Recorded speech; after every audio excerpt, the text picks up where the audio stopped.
Hi guys, good morning, good afternoon, good evening to everyone. Let me appreciate you first of all, guys. Do you know we are at 400? We are headed to 500. Guys, what could I have done without you coming to support me? Thank you so much, guys. I do really appreciate those little steps that you are making. Your support, guys, is so overwhelming. Thank you for commenting. Thank you for sharing. Thank you for subscribing. I love you guys. I'm so much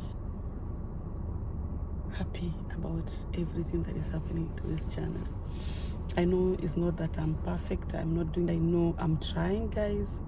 Continue supporting me and we will grow and learn more, and eventually I'll produce quality videos, and above all, the information that I give is going to motivate you, it's going to encourage you, it's going at least to put information in your hands that you may use even in the future, because I know these videos are not going to be pulled down, they're going to be here. You'll always come and refer to them. Okay?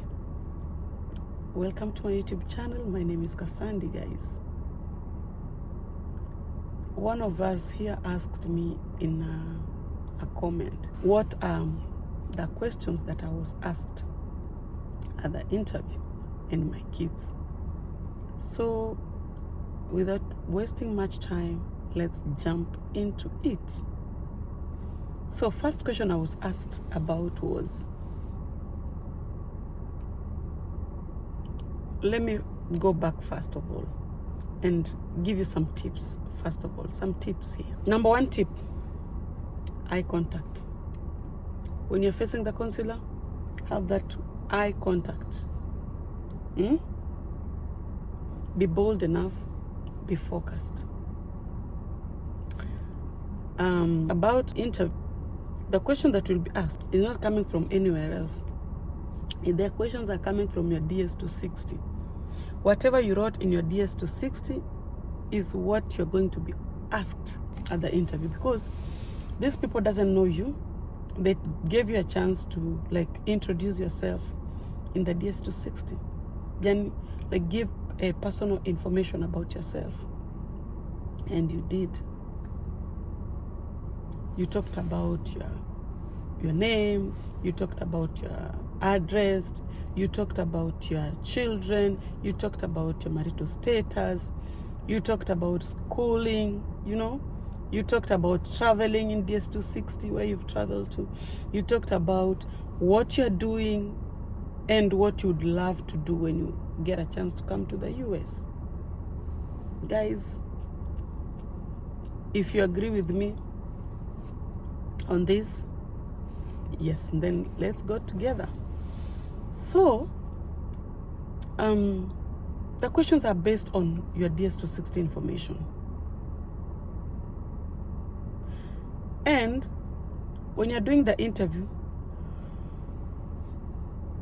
sorry guys, the weather here today is not good. When you are doing the interview, the consular asks you questions and she has two computers. Okay? One computer is based on, I think, the question she's asking. Another computer is based on your information. So whatever you are being asked, if it's aligning with what she's seeing on your end from the visa form, she's gonna give you an approval.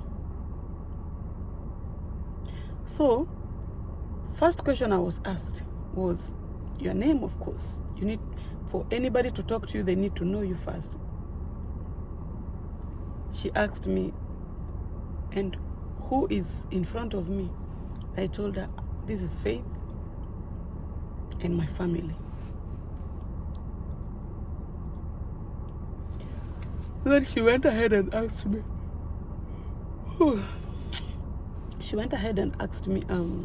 about how many kids I have, in my initial application, I wrote 3 kids. When it came to DS260, I wrote 4 kids. Why? Because in the initial application, this other kid that had not been captured in the initial application, she was 21 years and above. Okay? And in DS260, the form asks me, I write down the number of kids I have, even including my stepchildren, even those who are above 21 years old. So that is why I'm indicated in the DS260. This is to mean she's captured in the system, so that when at times you need to, you've relocated and you need to petition for them, then it's gonna be at least easier because they're already in the system, just like your parents. Now, she said, okay. And then I named their ages respectively. Another thing she asked me was my background, school background. I told her I've gone to high school level. And then she asked me, why is your certificate so recent? And then I told her, it is recent because I work in a hospital and I've been working there for some time now. And I've gained some interest in doing nursing career in the future. And then I thought of going to upgrade myself and get some grade that will help me to acquire a spot in one of the nursing schools.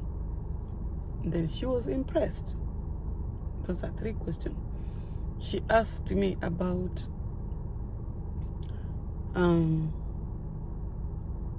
marital status. She realized that in my DS260, I've mentioned different fathers of my kids. And then she was like, is it your first marriage? And then I told her, yes. And then I explained, it is my first marriage because, yes, I've been in a relationship that did not work. Then she nodded her head. And then she also asked me that the 5th question, is this person, the father to your daughter, knows that you're traveling or you're relocating with her? I told her no. He is not aware because he is deceased. Then she was, oh, sorry. Those are 6 questions. Then she asked me, who is your host? I told her my host's name and their address. Let me just add on this. She also, I think, asked me, what am I going to do in the US? I told her I'm going to be a nurse and I'm going to work and go to school. She told me, wow, now I'm not going to approve your visa for now, but you need to leave your passport with us because I don't have your medicals here yet. We will communicate. So I had to leave my passports, our passports, at the embassy, and we took the originals of the documents that we had. And then they had the photocopies. They remained with them. Then we said thank you and we left. So when we left, we kept on checking our cases, how it's performing at the website. For sure, guys, this journey needs patience. This journey needs some kind of spiritual. It needs you to be spiritual and closer to God. I'm telling you, one of the people I was hosting at my house during my housewarming, she was also on background check on what we call AP. AP means administrative processing. She said she's one of the longest people serving AP on AP. She's like read the Bible, the New Testament Bible 3 times, completing it. So this journey is so spiritual, guys. You need to get closer to God when you're pursuing this journey. And patience. Ow, patience. A garment that you will wear until you are done. Patience. It's not easy, guys. Then when people just know about you traveling, it's just like when people know you're pregnant. They start counting days for you. They're not seeing the baby out. Hey, they start asking, really, is this person giving birth? I thought she was, I don't know what happens with people. They start counting days for you. So the people that will know you're traveling, they will be like, oh, so are you traveling? Will you be traveling still? So funny, guys. I just want to tell you, take heart, put on the garment of patience, faith, be intentional, put all your paperwork together. Don't just wake up and you want to go to the embassy. You need planning. Planning should come in immediately you get your application. Yes, your initial application, now you start planning. You get to know what comes first, and you give it at least a period when you need it done. Because if you don't do that, you'll be caught up with time when you've done nothing. Guys, I want to appreciate every one of you. Let me just be clear on this. And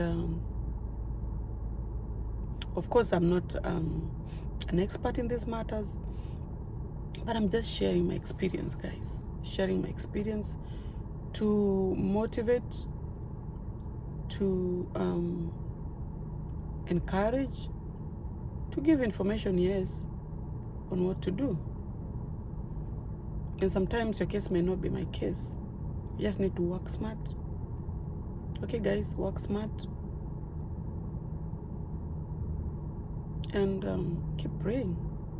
Prayer. See you guys in my next video. Ciao.